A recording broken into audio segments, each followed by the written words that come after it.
ನಾನು ಹೇಳಿದ್ನಲ್ಲ ಶೋಭಕ್ಕ, ನನ್ನ ಸಂಬಂಧಿ ಭಾರತಿ ಅಂತ, ಅವ್ರ ಮೈದ್ನ ಮನೋಜ. ಅವನೊಬ್ಬ ಸಿಕ್ಬಿಟ್ರೆ ನಾನು ದೊಡ್ಡ ಋಣ ತೀರಿಸ್ದಂಗೆ ಆಗುತ್ತೆ.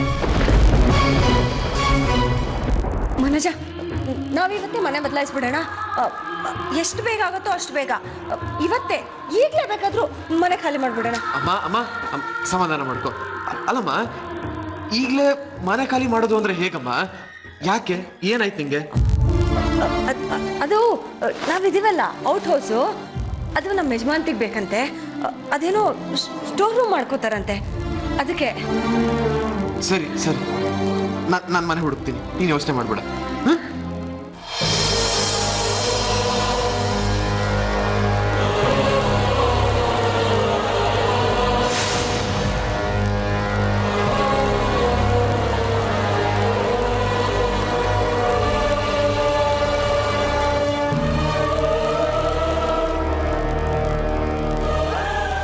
ಅಣ್ಣಯ್ಯ, ಏನೋ ಡೀಪಾಗಿ ಯೋಚನೆ ಮಾಡ್ತಿರೋ ಹಾಗಿದೆ.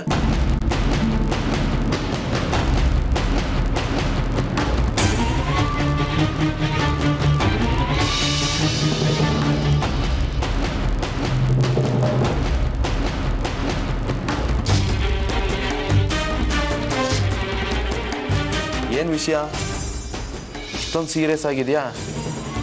ಏನಾಯ್ತು? ಆ ವಿಚಾರ ನಾನು ನಿನಗೆ ಕೇಳಬೇಕು ರಾಜೇಶ್. ಯಾಕೋ ನೀನು ಹೀಗಾಡ್ತೀಯ? ಎಲ್ಲ ಮಾಡಿಬಿಟ್ಟು ಗೊತ್ತಿಲ್ಲದೆ ಇರೋ ಥರ ಬೇರೆ ನಡ್ಕೊಳ್ತೀಯಲ್ವೋ? ಒಳಗಡೆನೆ ಅವಾಂತರ ಬೇರೆ ಕ್ರಿಯೇಟ್ ಮಾಡ್ತಾ ಇರ್ತಿಲ್ಲ, ಯಾಕೆ? ಏನೋ ಒಳಗೇನೆ ಅವಂತರ ಕ್ರಿಯೇಟ್ ಮಾಡ್ತಾ ಇದೀನಾ? ಏನಣ್ಣ ಇದು ಹೊಸ ವಿಷಯಕ್ಕೆ ಎದುಗ್ತಾ ಇದೆಯಾ? ಈ ವಿಚಾರ ಹೊಸದೇನಲ್ಲ ರಾಜೇಶ್.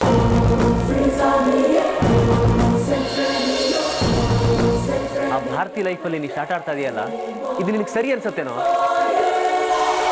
ಒಂದು ಹೆಣ್ಣು ಕಣ್ಣೀರು ಹಾಕೊಂಡು ನೊಂದುಕೊಂಡ್ರೆ ನಿಂಗೆ ಚೆನ್ನಾಗಿ ಅನ್ಸುತ್ತೇನೋ ರಾಜೇಶ್? ಹೆಣ್ಣಿಗೆ ಕಣ್ಣೀರು ಹಾಕ್ಸಿದ್ರೆ ಅದಕ್ಕಿಂತ ಮಹಾಪಾಪ ಇನ್ನು ಯಾವುದೂ ಇಲ್ಲ, ತಿಳ್ಕೊ. ನಾನು ಯಾವಾಗಣ್ಣ ಭಾರತಿಗೆ ನೋವು ಕೊಟ್ಟೆ? ನಾನ್ ರೇಗಾಡಿದ್ದು ಅವರಪ್ಪ ರಾಮಪ್ಪನ ಮೇಲೆ, ನನಗ್ ಸಿಟ್ಟಿರೋದು ಅವನ ಮೇಲೆ ಅಷ್ಟೇ. ಏನೋ ಅಪರೂಪಕ್ಕೆ ಯಾವ್ದೋ ಟೆನ್ಷನ್ ಅಲ್ಲಿ ಭಾರತಿ ಮೇಲೆ ರೇಗಾಡಿದ್ ನಿಜ. ಕೆಲವೊಂದ್ಸಲ ರಾಮಪ್ಪನಿಗೆ ಬಿಸಿ ಮುಡ್ಸಕ್ಕೆ ಈ ರೂಟು ಬಳಸಿದ್ದು ನಿಜ. ಅದನ್ನ ನಾನು ಅಲ್ಲಿಗಲ್ಲೇ ಬಿಟ್ಬಿಟ್ಟೆ. ಅಂದ್ರೆ ರಾಮಪ್ಪ ನನ್ನ ಹತ್ರ ಬೇಜನ್ ಸಾಲ ಮಾಡಿದಾನೆ. ಕೇಳಕ್ ಹೋದ್ರೆ ಕತೆ ಕಟ್ತಾನೆ. ನಾನು ಎಷ್ಟು ದಿನ ಅಂತ ಸಹಿಸ್ಕೊಂಡಿರ್ಲಿ ಅಣ್ಣ. ಅಣ್ಣ, ನನ್ನ ವ್ಯವಹಾರ ಸ್ಟೈಲ್ ನಿನಗೆ ಚೆನ್ನಾಗಿ ಗೊತ್ತು. ನನಗೆ ಬರ್ಬೇಕಾಗಿರೋ ದುಡ್ಡನ್ನು ನಾನು ನ್ಯಾಯವಾಗಿ ಕೇಳ್ತೀನಿ. ಬರದೇ ಇದ್ರೆ ನನ್ನ ಸ್ಟೈಲು ನಾನು ಉಪಯೋಗಿಸ್ತೀನಿ ಅಷ್ಟೇ.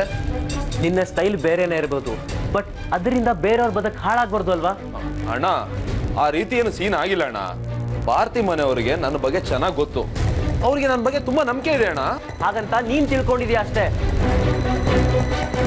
ನೋಡೋ, ನಾವು ಮಾಡೋ ತಪ್ಪಿಂದ ಹೆಣ್ಣು ಮಕ್ಕಳ ಮನಸ್ಸನ್ನ ನಾವು ನೋಯಿಸಬಾರ್ದು. ಆ ಥರ ನಾವು ನೋಯಿಸಿದ್ರೆ ಅದನ್ನ ನಾವೇ ಮುಂದೆ ಖುದ್ದಾಗಿ ನಿಂತ್ಕೊಂಡು ಅದನ್ನ ಕ್ಲಿಯರ್ ಮಾಡಬೇಕು. ಆ ಕೆಲಸ ನಾವು ಮಾಡಾಯ್ತಣ್ಣ. ಅದಕ್ಕೆ ನನ್ನ ಬಗ್ಗೆ ಅವರು ಸಮಾಧಾನವಾಗಿರೋದು. ಆಮೇಲೆ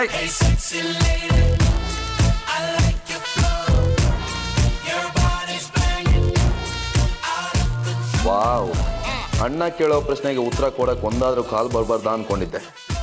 ಒಳ್ಳೆ ಟೈಮಿಗೆ ಬಂತು. ಏನು, ಯಾರ್ದು ಫೋನು? ಭರತ್ ಮನೆಯವರಿಗೆ ನನ್ನ ಮೇಲೆ ಕೋಪ ಅಂತ ಹೇಳ್ತಿದ್ದಲ್ವಾ, ಭರತೆ ಕಾಲ್ ಮಾಡಿದೆ ನೋಡು. ಹಲೋ ರಾಜೇಶ, ನಾನು ಭರತ್ ಮಾತಾಡ್ತಾ ಇದ್ದೀನಿ. ಹೇಳಿ ಸರ್, ಗೊತ್ತಾಯ್ತು. ನೋಡು, ನಾನು ಡ್ಯೂಟಿಗೆ ರಜಾ ಹಾಕ್ಬಿಟ್ಟು ಬರ್ತೀನಿ. ಮನೋಜ ಯಾವ ಏರಿಯಲ್ಲಿದ್ದಾನೋ ಎಲ್ಲ ಕಡೆ ಹುಡ್ಕೋಣ, ಸರಿನಾ? 24 hours ರೆಡಿ ಇರ್ತೀನಿ, ಡೋಂಟ್ ವರಿ. ಆಯ್ತು, ಓಕೆ ಸರ್, ಓಕೆ ಬಾಯ್. ಈಗ ತಾನೇ ಮಾತಾಡ್ತಾ ಇದ್ವಿ, ಅವರೇ ಫೋನ್ ಮಾಡಿದ್ರು. ಇದೆಲ್ಲ ಹೇಗೆ? ಸಾಕು, ಸುಮ್ಮನೆ ಇರು. ಯಾವಾಗ ನೋಡಿದ್ರು ಮಾತು ಮಾತು ಮಾತು. ಅದು ಬಿಸ್ನೆಸ್ ಬಗ್ಗೆ ಕೇಳಿ ಕೇಳಿ ನಂಗೆ ಹುಚ್ಚಿಡ್ದಂಗೆ ಆಗೋಗಿದೆ. ಈ ರೀತಿ ಎಲ್ಲ ಮಾತಾಡಬೇಡಮ್ಮ ನೀನು. ತೆಗಿಯೋ ಕೈ. ಅಲ್ಲ ಕಣ್ರೋ, ನಿಮ್ಮಿಬ್ಬರಿಗೂ ಮನೇಲಿ ನಾನು ಒಬ್ಳು ಇರ್ತೀನಿ ಅನ್ನೋದು ನೆನಪಿದೆ ತಾನೆ? ನೀವೇನು ವ್ಯವಹಾರ ಅಂತ ಹೊರಗಡೆ ಹೊಟ್ಟೋಗ್ತೀರಾ, ನಾನು ಗೋಡೆ ಜೊತೆ ಮಾತಾಡ್ಲಾ? ನನಗಂತೂ ತಲೆ ಚಿಟ್ಟಿ ಹಿಡ್ದು ಹೋಗ್ತಿದೆ. ಟಿವಿ ಇದೆ, ಟಿವಿ ನೋಡು, ಇಲ್ಲ ಸಿನಿಮಾಗೆ ಹೋಗು, ಅಕ್ಕಪಕ್ಕದ ಮನೆಯವ್ರನ್ನ ಪರಿಚಯ ಮಾಡ್ಕೋ, ಅವ್ರ ಜೊತೆ ಶಾಪಿಂಗ್ ಹೋಗು. ಇದಕ್ಕಿಂತ ಇನ್ನೇನ್ ಬೇಕಮ್ಮ, ಅಲ್ವಣ್ಣ? ಹೌದು. ಅಲ್ಲ ಕಣ್ರೋ, ನಿಮಗೆ ಇದನ್ನ ಬಿಟ್ರೆ ಬೇರೆ ಏನು ಗೊತ್ತೇ ಆಗಲ್ವೇನ್ರೋ? ಎಲ್ಲ ಹುಡುಗರು ಅಮ್ಮನ ಕಂಪ್ನಿ ಬೇಕು ಅಂದ್ರೆ ಇದೇ ಮಾತನ್ನೇ ಹೇಳೋದು. ಮತ್ತಿನ್ನೇನ್ ಮಾಡ್ಲಮ್ಮ? ನಿನಗೆ ಏನ್ ಬೇಕು ಹೇಳು, ತರ್ಸೋಣ. ರವಿ, ಮನೇಲಿ ಸೊಸೆ ಅಂತಿದ್ದಿದ್ರೆ ಅವಳ ಜೊತೆ ಮಾತಾಡ್ತಾ ಹೊತ್ತು ಕಳೀತಿದ್ದೆ. ವರ್ಷ ಆಗೋಷ್ಟರಲ್ಲಿ ಮೊಮ್ಮಗನೋ ಮೊಮ್ಮಗಳೋ ಅವಳ ಜೊತೆ ಖುಷಿಯಾಗಿರೋಣ ನಾನು ಅನ್ಕೊಂಡ್ರೆ ನೀವು ನೋಡಿದ್ರೆ ಟಿವಿ ನೋಡು, ಸಿನಿಮಾ ನೋಡು ಅಂತ ಹೇಳ್ತಿರಲ್ಲೋ. ನಗ್ಬೇಡ್ರೋ, ನಾನು ಹೇಳೋದು ಸೀರಿಯಸ್ ಆಗಿ ತಗೊಳ್ಳಿ. ನನಗೆ ಅರ್ಜೆಂಟಾಗಿ ಸೊಸೆ ಬೇಕು. ನೀವಿಬ್ರು ಮದುವೆ ಮಾಡ್ಕೊಂಡ್ರು ಓಕೆ, ಇಬ್ಬರು ಸೊಸೆ ಬಂದ್ರು ಖುಷಿನೇ. ಒಟ್ನಲ್ಲಿ ನನಗೆ ಸೊಸೆ ಬೇಕು ಅಷ್ಟೇ. ಅರ್ಜೆಂಟ್ ಅಂದ್ರೆ ಅದು ಮಾರ್ಕೆಟಲ್ಲಿ ಸಿಗುತ್ತಾ? ನೋಡ್ರೋ, ನಿಮ್ಮಿಬ್ಬರಿಗೂ ಹುಡುಗಿನ ಹುಡ್ಕಕ್ಕಾಗಲ್ಲ ಅಂದ್ರೆ ಹೇಳಿ, ನಾನೇ ಇವಾಗ್ಲಿಂದನೇ ಹುಡುಗಿನ ಹುಡುಕ್ತೀನಿ. ನನ್ನ ಕೈಲಿ ನಿನ್ ಕಾಯಕ್ಕಾಗಲ್ಲಪ್ಪ. ಅಮ್ಮ, ಅದಕ್ಕಿನ್ನೂ ಟೈಮ್ ಇದೆ ಅಮ್ಮ, ಮುಂದೆ ಯೋಚನೆ ಮಾಡಿದ್ರೆ ಆಯ್ತು ಬಿಡು. ಹ್ಞೂನ್ರಪ್ಪ, ನಿಮಗ್ ಟೈಮ್ ಇರ್ಬೋದು, ಆದ್ರೆ ನನಗ್ ಟೈಮ್ ಇಲ್ಲ. ನೋಡಿ, ನಾನ್ ನೋಡೋ ಹುಡುಗಿನ ಒಪ್ಕೊಂಡು ತುಟ್ಟು ಪಿಟ್ಕೊಳ್ಳದೆ ಮದುವೆ ಮಾಡ್ಕೊಳ್ಳಿ ಅಷ್ಟೇ. ಅಮ್ಮ ಅಮ್ಮ ನಿಂತ್ಕೊಳ್ಳಮ್ಮ.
ನಮಸ್ಕಾರ. ನಮಸ್ಕಾರ. ಹೊರಗಡೆ ಬೋರ್ಡ್ ನೋಡಿದೆ, ಮನೆ ಬೇಕಿತ್ತು. ಇದು ಫ್ಯಾಮಿಲಿನಾ ಬ್ಯಾಚುಲರ್? ನಾನು ನಮ್ಮಮ್ಮ ಇಬ್ಬರೇ ಇರೋದು. ಅಂದ್ರೆ ನಿನ್ಗೂ ಮದುವೆ ಆಗಿಲ್ಲ ಇನ್ನು? ಇಲ್ಲ ಸರ್. ಇಲ್ಲ ಅಂದ್ರೆ ಮನೆ ಕೊಡಕ್ಕಾಗಲ್ಲ ಬಿಡ್ರಿ. ನಮ್ಮ ಮನೆಯಲ್ಲಿ ಇರೋ ಹೆಣ್ಮಕ್ಳಿಗೆಲ್ಲ ಕಣ್ಣಾಕ್ತೀರಾ? ಸರ್, ನಾನು ಆ ಥರದವನಲ್ಲ ಸರ್, ದಯವಿಟ್ಟು ನಂಬಿ ಸರ್. ಫಸ್ಟ್ ಬಂದಾಗ ಎಲ್ಲರೂ ಹಂಗೆ ಹೇಳ್ತಾರೆ, ಆಮೇಲೆ ತೋರಿಸ್ತಾರೆ ಅವ್ರ ಬುದ್ಧಿ ಏನು ಅಂತ. ಹೋಗಯ್ಯ, ಮನೆ ಕೊಡಕ್ಕಾಗಲ್ಲ, ಹೋಗು, ನಮ್ಮ ಟೈಮ್ ವೇಸ್ಟ್ ಮಾಡಬೇಡಿ.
ನೀವೇನ್ ಬಾಸ್ ಕಳ್ರ ತರ ಹೆಲ್ಮೆಟ್ ಹಾಕೊಂಡು ತಿರ್ಗಾಡ್ತಿದ್ದೀರಾ? ಲೇ, ಹೆಲ್ಮೆಟ್ ಹಾಕೋದು ರೂಲ್ಸು, ಕದ್ದು ಮುಚ್ಚಿ ಓಡಾಡಕ್ಕಲ್ಲ, ನಮ್ಮ ತಲೆ ಸೇಫ್ ಆಗಿರ್ಲಿ ಅಂತ. ಓ, ನನ್ನ ತಲೆ ಸೇಫ್ ಆಗಿಲ್ವಾ? ನಾನು ಕಾರ್ ಬಳಸದೇ ಇದ್ದಾಗ ಬೈಕಲ್ಲಿ ಹೆಲ್ಮೆಟ್ ಹಾಕ್ದೆ ಓಡಾಡೋನು ನಾನು. ಆಯ್ಸ್ ಗಟ್ಟಿಯಾಗಿದ್ರೆ ಈ ಹೆಲ್ಮೆಟ್ ಏನು ಬೇಕಾಗಿಲ್ಲ ಬಾಸ್. ಡೇಯ್ ಇಂಥ ಚರ್ಚೆ ರೂಲ್ಸ್ ಎಲ್ಲ 1000 ಆಗೋಗಿದೆ. ಕತೆ ಎಲ್ಲ ಹೇಳ್ಬೇಡ, ಮೊದಲು ಕೆಲಸ ಆಗಬೇಕು. ಬಾಸ್ ಕೋಪ ಇನ್ನೂ ಕಡಿಮೆ ಆಗಿಲ್ವಾ? ಆ ಕೋಪಕ್ಕೆ ಕಾರಣ ಏನು ಅಂತ ನನಗೆ ಚೆನ್ನಾಗಿ ಗೊತ್ತು. ನಿಮ್ಮ ಹೆಂಡತಿ ಕಾಟ ಕೊಡೋದು ನನ್ನ ಉದ್ದೇಶ ಅಲ್ಲ. ಅವ್ರ ಅಪ್ಪ ಇದ್ದಾನಲ್ಲ, ಅವನೇ ನನ್ಗೆ ದೊಡ್ಡ ಪ್ರಾಬ್ಲಮ್. ಅವನು ನನ್ನ ಕೈಗೆ ಸಿಗಲ್ಲ ಅಂತಾನೆ. ನೋಡಿ ಸರ್, ಗೋಡೆಯಲ್ಲಿರೋ ಸ್ವಿಚ್ನ ಆನ್ ಮಾಡಿದ್ರೆ ಎಲ್ಲೋ ಇರೋ ಬಲ್ಬ್ ಆನ್ ಆಗುತ್ತೆ. ಎರಡಕ್ಕೂ ಕನೆಕ್ಷನ್ ಇರುತ್ತೆ ಸಾರ್. ಅದೇ ತರ ಈ ರಾಮಪ್ಪನ ಕತೆ. ಇಲ್ಲಿ ನಿಮ್ಮ ಹೆಂಡತಿಗೆ ಕಾಟ ಕೊಟ್ರೆ ಅಲ್ಲಿ ರಾಮಪ್ಪನಿಗೆ ಟೆನ್ಷನ್ ಆಗುತ್ತೆ. ನಾನು ಬಿಸ್ನೆಸ್ ಮ್ಯಾನು ಸರ್, ನನಗೆ ದುಡ್ಡು ಬರಲಿಲ್ಲ ಅಂದ್ರೆ ನಾನು ಟೆನ್ಷನ್ ಆಗ್ತೀನಿ. ಈಗ ಹೇಳಿ ಸರ್, ನಾನು ಮಾಡ್ತಿರೋ ತಪ್ಪಾ? ಹೇಳಿ ಸರ್.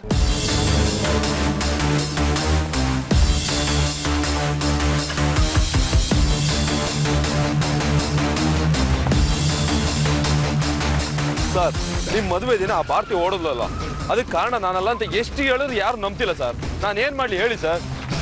ಮುಗಿತನಾ? ಮುಗೀತಾ ಅಥವಾ ಇನ್ನೂ ಏನಾದರೂ ಇದೆಯಾ?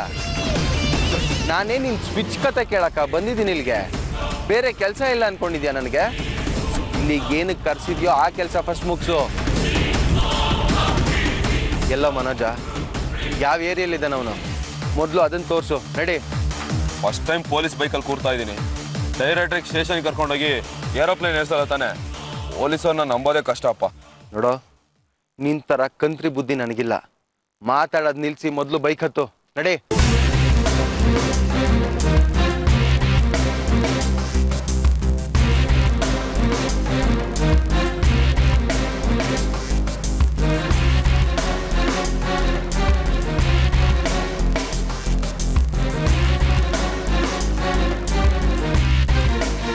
ಹಿಂಗೆ ಮುಂದೆ ಹೋಗಿ ಲೆಫ್ಟ್ ತಗೋದು.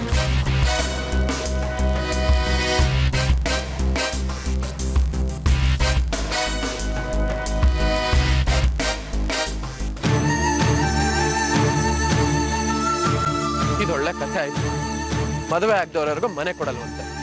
ನಮ್ಮಂತಾರೇನು ಬೀದಿಲ್ ಮಲ್ಕೋಬೇಕ? ನಮ್ಮ ಒಳ್ಳೆತನದ ಬಗ್ಗೆ ನಾವೇ ಹೇಳ್ಕೊಳ್ಳೋ ಹಾಗಾಗಿದೆ. ಯಾರೋ ಮಾಡಿದ ತಪ್ಪಿಗೆ ನಾವು ಅನ್ಭವಿಸ್ಬೇಕು. ಒಳ್ಳೆ ಕರ್ಮ.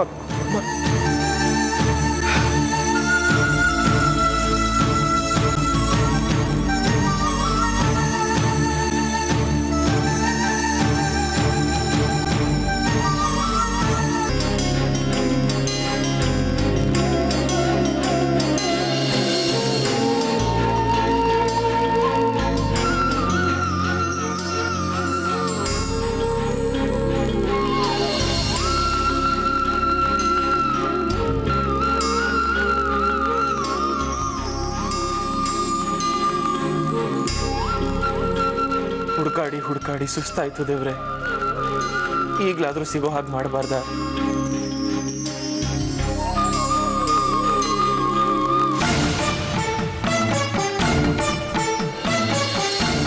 ಇಲ್ಲ, ಅಕ್ಕಪಕ್ಕ ಇದ್ದಿದ್ರೆ ಸುಲಭ ಆಗ್ತಿತ್ತು. ಬಿಸಿಲು ಬೇರೆ, ಎಲ್ಲಿ ಅಂತ ಹುಡುಕ್ಲಿ? ಕೇಳೋಣ ಅಂದ್ರೆ ನನಗೆ ಯಾರು ಗೊತ್ತಿಲ್ವೇ? ನಾನೇನು ಬಂಗ್ಲೆ ಕೇಳ್ತಿಲ್ಲ, ದೊಡ್ಡದಾಗಿರೋ ಮನೆನೇ ಬೇಕು ಅಂತಿಲ್ಲ. ಒಂದಿಗೆ ಒಂದು ಮನೆ ಪುಟ್ಟದಾದ್ರೂ ಸಾಕು. ನಾನು ನನ್ನಮ್ಮ ಇಬ್ರು ಆರಾಮಾಗಿ ಬದುಕು ಸಾಕ್ಸೋಕೆ ಅನುಕೂಲ ಆಗೋ ರೀತಿ ಇದ್ರೆ ಸಾಕು.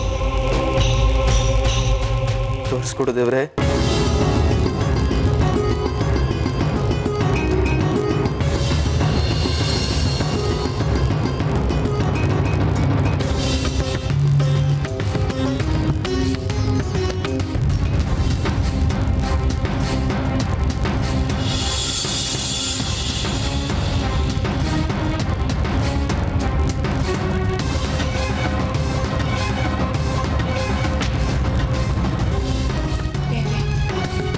ಮನೋಜ ಎಲ್ಲಿದ್ರು ನನ್ನ ಕಣ್ಣಿಗೆ ಬೀಳೋ ಹಾಗೆ ಮಾಡಪ್ಪ. ನಿನ್ನ ಹತ್ರ ನಾನು ದಿನ ಕೇಳ್ಕೊತಾನೆ ಇದ್ದೀನಿ. ಪ್ರಾರ್ಥನೆ ನಿನಗೆ ಕೇಳಿಸ್ತಿಲ್ವಾ? ಮನೋಜ ನಮ್ಮ ಮನೆಗೆ ಬರಬೇಕು.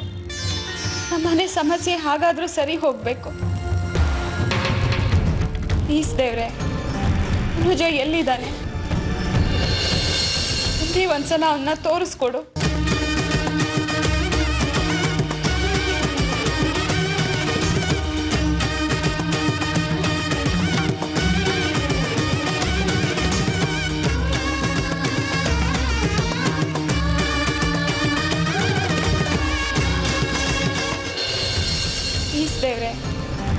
ಮನೋಜ ಎಲ್ಲಿದ್ದಾನೆ? ಒಂದ್ಸಲ ಅವನ್ನ ತೋರಿಸ್ಕೊಡು.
ಹಾಕಿದ್ರು ಕೈಗೆ ಸಿಗದೆ ಇರೋ ಹಾಗೆ ಮಾಡಿದ್ಯಲ್ಲ ದೇವ್ರೆ.